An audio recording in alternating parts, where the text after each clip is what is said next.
Hello and welcome. I'm Ramesh Ramachandran and this is Voice of the Global South.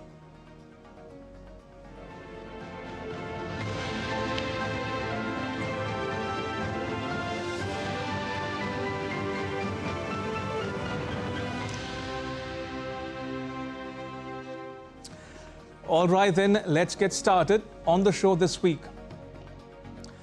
The US threatens military action against Nigeria over killings of Christians. US President Donald Trump warns to resume nuclear testing. His nuclear flex ignites fears of a new arms race. And India and Israel ramp up defense ties, further cement their trusted partnership. All that and much, much more coming up on Voice of the Global South. When Donald Trump speaks, the world listens, sometimes in disbelief, sometimes in dread. In one such instance, the US president ordered the preparation of plans for military action against Nigeria because the African country has allegedly failed to stop the killings of Christians. President Trump's vow to send troops, all guns blazing, to eliminate Islamist terrorists has jolted both Washington, D.C. and Abuja, rekindling old fears about the United States' appetite for intervention overseas. Aman Kumar Himanshu reports. Thousands and thousands of Christians are being killed. Radical Islamists are responsible for this mass slaughter.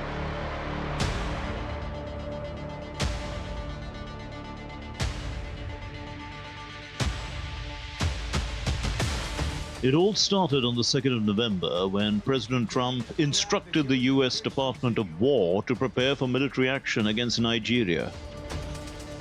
He wrote on Truth Social, "If we attack, it will be fast, vicious, and sweet, just like the terrorist thugs attack our cherished Christians. Warning, the Nigerian government better move fast." He added, for good measure, that the U.S. could dispatch troops to Nigeria and carry out airstrikes to tackle the Islamist terrorist groups that are behind the killings of Christians there.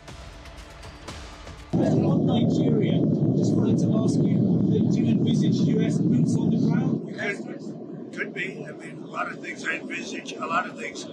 They're killing record numbers of Christians in Nigeria. And they have other countries very bad also. You know that part of the world, very bad. They're killing the Christians and killing them in very large numbers. We're not going to allow that to happen. U.S. Secretary of War Pete Hegseth replied to President Trump's social media post saying, "Yes, sir. The Department of War is preparing for action." Open declarations of war by Trump and Hegseth raised global alarm. Some feared the possibility of a new U.S. military engagement across the Atlantic. Others worried that a unilateral U.S. strike could destabilize Africa's most populous country. Trump claimed that a record number of Christians have been killed in Nigeria. He alleged that Christians in Nigeria faced an existential crisis and that radical Islamists were responsible for the killings. A few weeks ago, U.S. lawmaker Ted Cruz demanded that Nigeria be declared as a country that violates religious freedom. Nigeria denied all allegations. Its president, Bola Ahmed Tinubu, defended by saying that Nigeria's very identity is based on religious freedom and equal respect. Nigeria does not promote religious persecution, and that the country's constitution guarantees the protection of all religions. Nigeria's foreign minister chimed in. What we've done is we've articulated what our constitution says about religious freedom, what our federal laws say about religious freedom, and no, not this. It's inside. No. This. Nigeria's constitutional commitment to religious freedom and rule of law. All the answers are in there.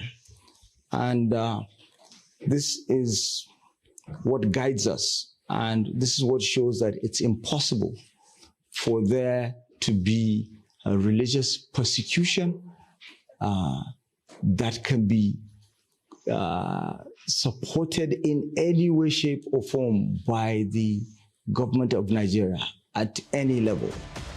According to a report by International Society for Civil Liberties and the Rule of Law, religious violence has claimed more than 7,000 Christian lives between January and August. President Trump has since designated Nigeria as a country of particular concern for its alleged violations of religious freedom and persecution of Christians. Some of the other countries designated as such include China, Myanmar, North Korea, Russia, and Pakistan. Nigeria was first placed on the list by the US in 2020, but the designation did not single out attacks on Christians. The designation was lifted in 2023 in what many saw as a way to improve ties between the US and Nigeria ahead of a visit by the then US Secretary of State Anthony Blinken. On 5th November, Nigeria's government rejected its designation by the United States as a country of particular concern, calling it misguided and based on inaccurate information. Nigeria, Africa's largest democracy, is multi-ethnic, multi-religious. The northern part of the country is mostly inhabited by Muslims. The southern part is inhabited by Christians. Boko Haram and Islamic State West Africa are fighting the Nigerian state. They target anyone who does not fit their imagination of a good Muslim. This includes Christians, but Shia Muslims as well. In central Nigeria, herder and farmer communities clash over access to resources such as water and land for pasture. Herders are generally Muslims and farmers are Christians. In 2024, the United States Commission on International Religious Freedom found that the violence affects both Muslims and Christian populations in large numbers. According to the US-based Armed Conflict Location and Event data, there have been 20,409 deaths from 11,862 attacks against civilians in Nigeria between January 2020 and September 2025. It includes 385 attacks on Christians that left 317 of them dead. There were fewer attacks on Muslims, but far more ended up dead. 417 Muslims died from 196 attacks on them. Statistics apart, the problem that Trump has spoken out against is real. The hardline Islamist terrorist group Boko Haram and its offshoots have waged a brutal insurgency in northern Nigeria since 2009. Boko Haram hit headlines globally in 2014 after it kidnapped 276 girls from Chibok in the state of Borno. It sparked an international Bring Back Our Girls campaign. 11 years on, more than 50 of those girls have still not been found. Nigeria's military has been fighting the insurgency for years, but corruption, human rights abuses, and the Nigerian government's perceived neglect of the Christians have underlined the country's military campaign against the Islamists. Adding to the strain, several states in the north of the country enforce harsh blasphemy laws that critics say target Christians, atheists, and minority Muslim sects alike. With 240 million people bound by colonial borders and a history of military rule, Nigeria's internal strains are inevitable, and religion is far from the only fault line. Over the years, Nigeria has faced violence from regional and ethnic groups such as the Bakassi Boys in the south, Amotikun in the southwest, and the Eastern Security Network in southeast Biafra that seeks to carve out an independent state from Nigeria's east. Some analysts see an economic angle and the fallout of colonialism in the violence in Nigeria. Nigeria gained freedom from the British in 1960.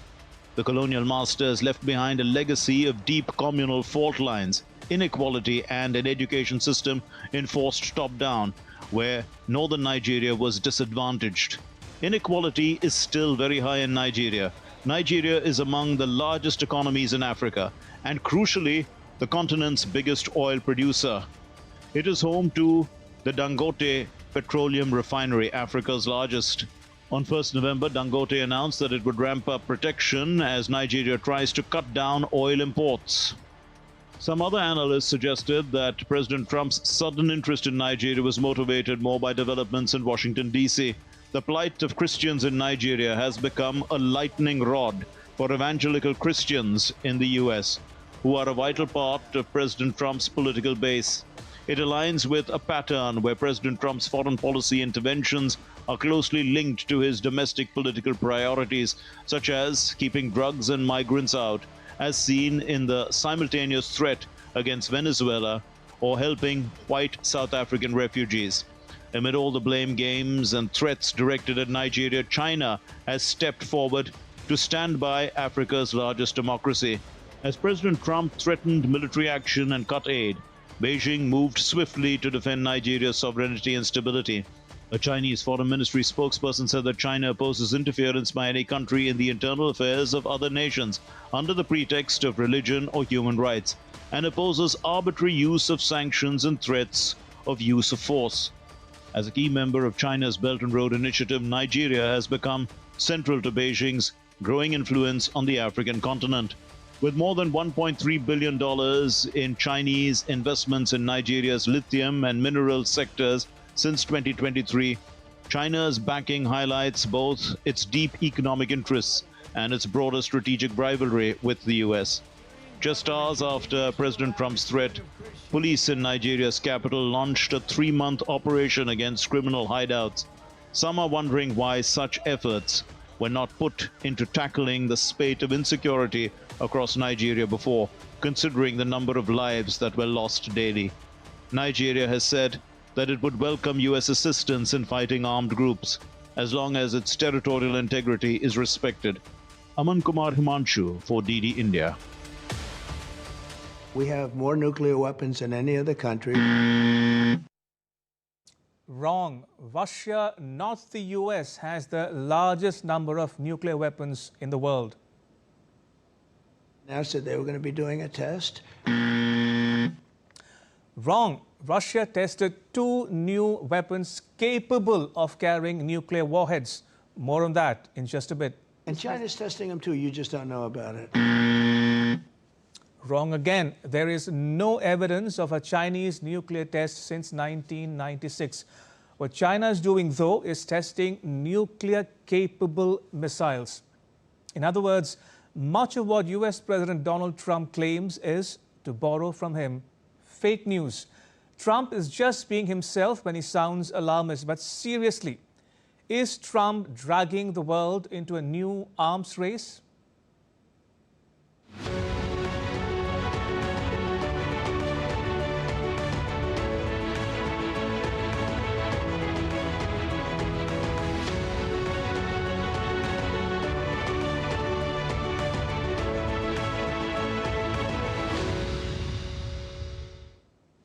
South Korea, 30th October. Trump is minutes away from his much-anticipated meeting with President Xi Jinping of China. This is to be their first in-person meeting in 6 years and the first in President Trump's second term in office. President Trump gets on board the helicopter that will fly him from Gyeongju to Busan for the meeting. He is still in the air when he drops a post on his Truth Social account and drops a bombshell that literally sucks the air out of political discourse and veers it in an unexpected direction altogether. The post reads, "I have instructed the Department of War to start testing our nuclear weapons." It's not a slip of the tongue. He means it. He tells journalists on his flight back to the US, and I quote him here, "We don't do testing. We have halted it many years ago, but with others doing testing, I think it's appropriate that we do also," unquote. President Trump talks about it a third time after he returns home to his estate in Florida. Here he is talking to CBS News. Take a listen. We have enough nuclear weapons to blow up the world 150 times. Russia has a lot of nuclear weapons, and China will have a lot. They have some. They have quite a bit. But so why do we need to test our nuclear weapons? Well, because you have to see how they work. You know, you do have to. And the reason I'm saying testing is because Russia announced that they were going to be doing a test.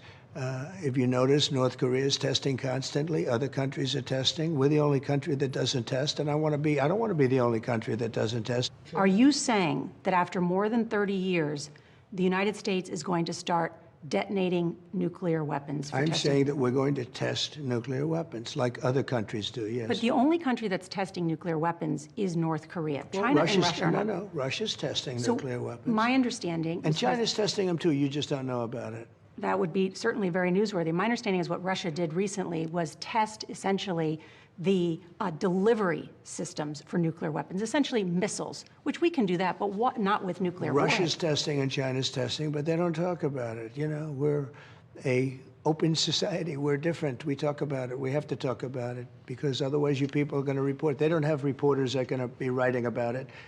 We do. In the full interview posted online, President Trump is also heard talking about North Korea and Pakistan. We're going to test because they test and others test, and certainly North Korea's been testing. Pakistan's been testing. This is a dramatic reversal of U.S. policy. The last U.S. nuclear explosive test was in 1992. Nuclear non-proliferation specialists warned that such a move could undermine decades of arms control norms, including the framework around the Comprehensive Nuclear Test Ban Treaty, which the U.S. signed but never ratified. Now, it raises a number of questions. One, what kind of testing does President Trump mean? He does not clearly say the words explosive nuclear detonation. So what does he have in mind? Two, who will carry it out? President Trump names the Department of War, but historically it's the Department of Energy that oversees nuclear tests. Three, where and when? President Trump skirts specifics. He does not specify a test site. He does not give a timetable either. And four, most importantly, what is his justification for wanting to resume nuclear testing? President Trump cites threats from Russia to buttress his argument in favor of resuming nuclear testing. But not all experts are convinced. What Russia did test, however, were a nuclear-capable cruise missile called the Burevestnik on 21st October and a nuclear-capable underwater drone or torpedo called the Poseidon on the 28th. The Kremlin spokesperson Dmitry Peskov says that this cannot in any way be interpreted as a nuclear test. He says, and I quote, "Regarding the tests of Poseidon and Burevestnik, we hope the information was conveyed correctly to President Trump." President Trump also claims that China is rapidly expanding its nuclear arsenal and will catch up to the U.S. in 5 years. Now, he brings up the issue of Chinese activity at Lop Nor, a military base in the Xinjiang region of China's far west, when he speaks about the U.S. wanting to regain control of the Bagram base in Afghanistan. We want that base back, but one of the reasons we want the base is, as you know, it's an hour away from where China makes its nuclear weapons. Beijing denies Trump's accusations. A Chinese Foreign Ministry spokesperson says China has faithfully observed its commitment to suspending nuclear tests. The Chinese official hopes that the U.S. side will earnestly fulfill its obligations under the CTBT and its commitment to suspending nuclear tests, take concrete actions to maintain the international nuclear disarmament and non-proliferation regime, and preserve global strategic balance and stability. Now, this mashup of statements, omissions, and claims by President Trump has left allies, adversaries, and even U.S. officials scrambling to interpret his intent. Matthew Bunn, a nuclear weapons expert at Harvard University in the U.S., tells CNN that every statement in President Trump's social media post is wrong. Bunn says it's not true the United States has the world's most nuclear weapons. It's not true that other states are carrying out nuclear tests. President Trump seems to think it's the Department of Defense that carries out nuclear tests. It's not. It's the Department of Energy, he says. Darrell G. Kimball, the executive director of the Arms Control Association, says Trump is misinformed and out of touch. Kimball says that the U.S. has no technical, military, or political justification for resuming nuclear explosive testing for the first time since 1992. Kimball goes on to say that Trump will trigger strong public opposition in Nevada from all U.S. allies, and it could trigger a chain reaction of nuclear testing by U.S. adversaries and blow apart the Nuclear Non-Proliferation Treaty. A former U.S. lawmaker, John Tierney, who now heads the Center for Arms Control and Non-Proliferation, says it makes no sense from a strategic point of view for the United States.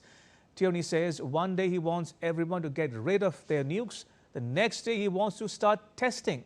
It's dangerous.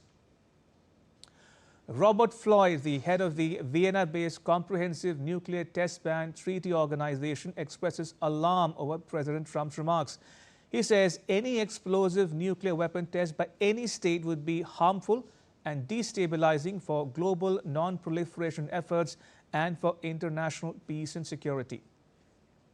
A sitting U.S. lawmaker, Edward Markey, who co-chairs the Nuclear Weapons and Arms Control Working Group, says he wants to introduce legislation to prevent President Trump from restarting nuclear testing by stopping funding for it.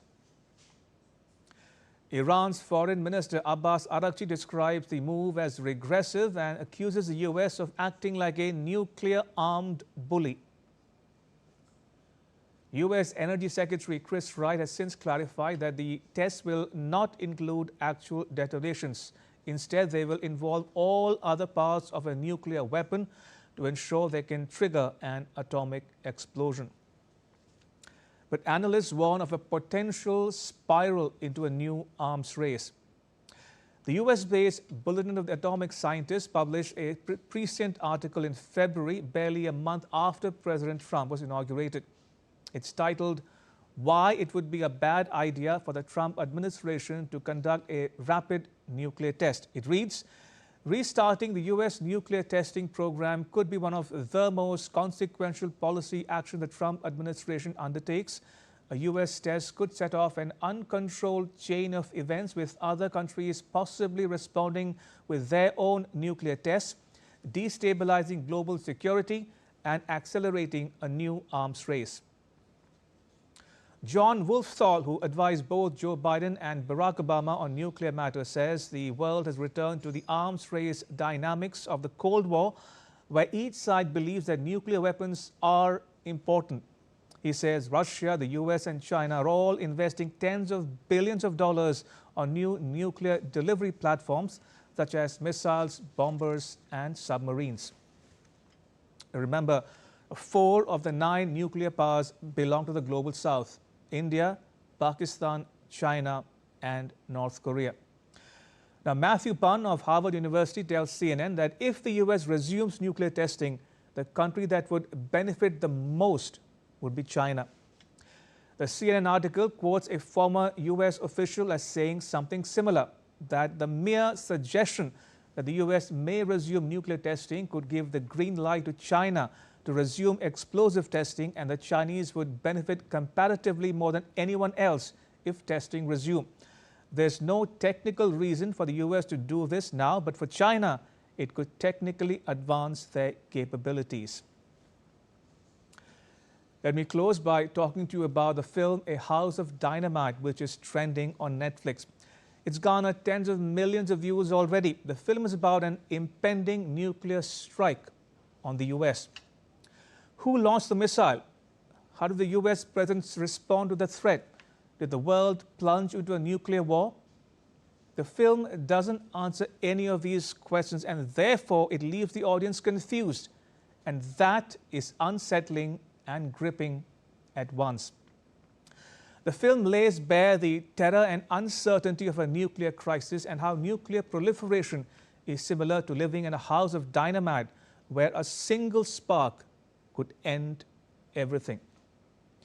Knowing what happened in Hiroshima and Nagasaki in 1945 and knowing the consequences of President Trump's nuclear rhetoric, the question we should be asking ourselves is this: are we living in a house of dynamite too, hoping that no one strikes a match?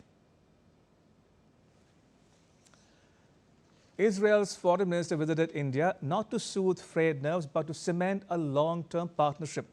The meeting between the two foreign ministers underscores an enduring strategic alliance focusing on defense and counter-terrorism cooperation.